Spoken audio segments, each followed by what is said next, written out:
I hope you're enjoying the final days of 2021. So tell us what you've been doing and learning all week getting ready for tomorrow night.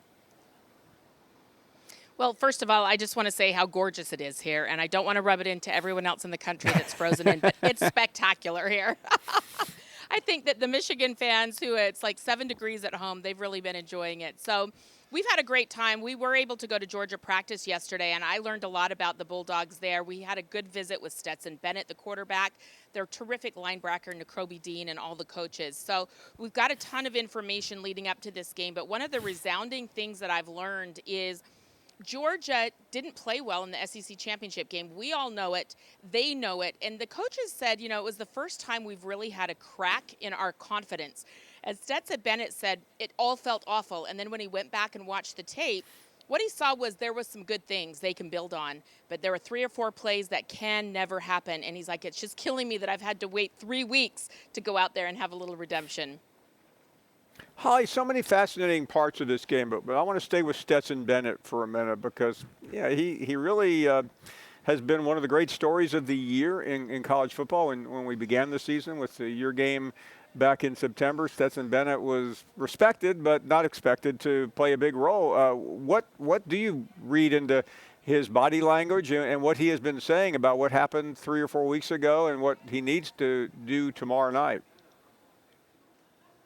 Well, this is a young man who has unbelievable confidence in himself. And I asked him yesterday, where does this confidence come from? And he said, I'm confident because I know all of the work that I've put in for many years. My confidence and trust is in what I've done.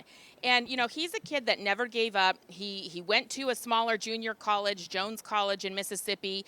But when Kirby called, he felt like he could come in and compete for this job. And here he is now as the starter.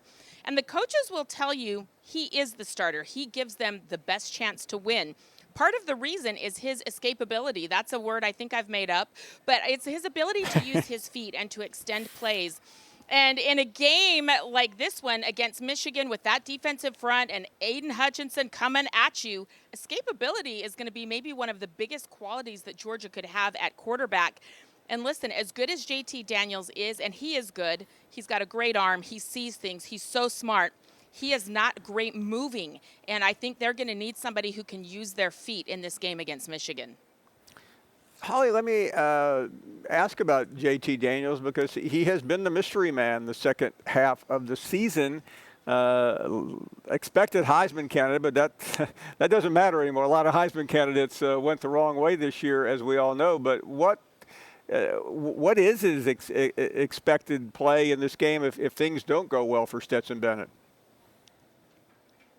So he is here. He did go through COVID health and safety protocols. He joined the team late Monday in Miami, and he has practiced. He is available to play in this game, apparently. And now, there are some testing protocols that they will still do. Teams are doing, according to Georgia, what they did all season, and that is still test up to 72 hours before the game. So we could see some guys still not play and not make it to this game here and there, but I expect Stetson Bennett to be available and JT Daniels to be available. Listen, he looks good, but repeatedly the coaches are kind of like, everybody stop asking us about the backup. We think Stetson Bennett gives us our best chance to win. We believe in this young man. The team believes in this young man.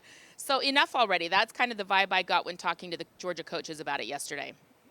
Holly, Brock Bowers has been one of the heroes this year. I almost said unsung, but he has been sung quite a bit.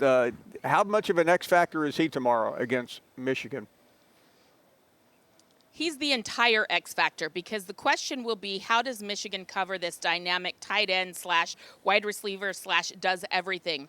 And Kirby Smart told me a great story earlier this year that I followed up on about he was always worried about, was he going to be ready and did Georgia still believe in him? And so all through the stay-home pandemic, when he was supposed to be playing high school football but their season was canceled, he just kept sending Kirby Smart videos like this. He'd just set his phone on a rock and be like, Coach, I'm working out. And here he is just running up a random hill in Napa.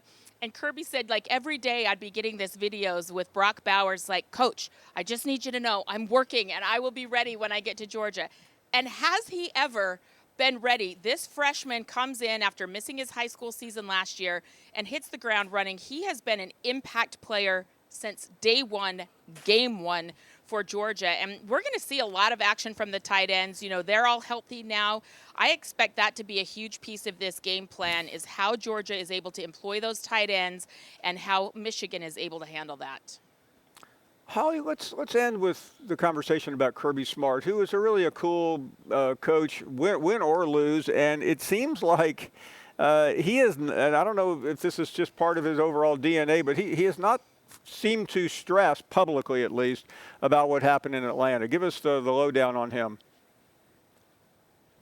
Well, I don't know if, coaches are always stressed. Let's just be honest. I think Kirby is very directed with his energy of like, he knows what they've got to work about. And the phrase that he keeps using, if you pay attention, is there were some brutal truths that were exposed in that game against Alabama. And they have to fix the brutal truths. And when I asked him what those are, number one, he said, is getting pressure on the quarterback. They were not able to get to Bryce Young. They were not able to sack the quarterback. This is a team that is averaging almost 3.5 sacks per game. Pressuring the quarterback is what they do. So their ability to pressure Michigan's quarterback is going to be paramount. And he says that's where we've got to fix things. We have got to win our one. Thanks for watching ESPN on YouTube. For live streaming, sports, and premium content, subscribe to ESPN+.